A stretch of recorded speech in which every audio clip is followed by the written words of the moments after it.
Ava's eyes seemed to cloud over, her gaze turning inward as she began to speak of the ancient evil. Her voice was barely above a whisper, but it carried a weight of conviction that made the group lean in, their ears straining to catch every word. "It is a being of immense power and malevolence," Ava said, her words dripping with a mixture of fear and reverence. "A being that has lain dormant for centuries, waiting for the right moment to strike. It is known as Zha'thik, the Devourer of Souls." The group's eyes widened in horror, their minds reeling with the implications of Ava's words.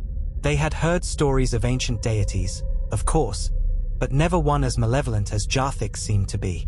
Zha'thik is an ancient deity, one that was worshipped by a long-forgotten civilization.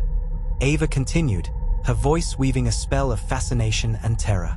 "It is said that Zha'thik was a god of darkness and chaos, a being that fed on the fear and suffering of others.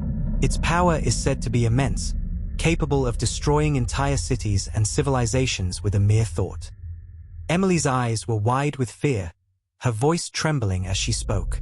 "And your parents want to summon this thing?" Ava nodded, her eyes burning with a fierce intensity. "Yes, they do.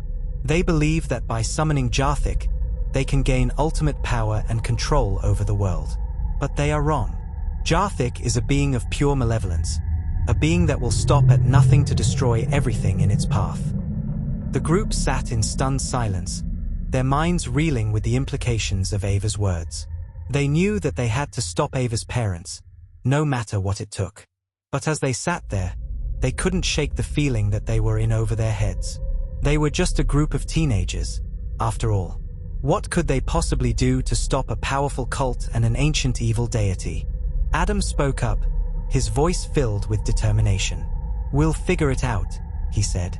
"We'll find a way to stop your parents and Zha'thik." Ava's eyes locked onto Adam's, a small smile playing on her lips. "I knew I could count on you," she said. "But we need to be careful. My parents will stop at nothing to achieve their goal. We need to be prepared." The group nodded, their minds racing with questions and fears. But they knew that they had to push on, no matter what lay ahead.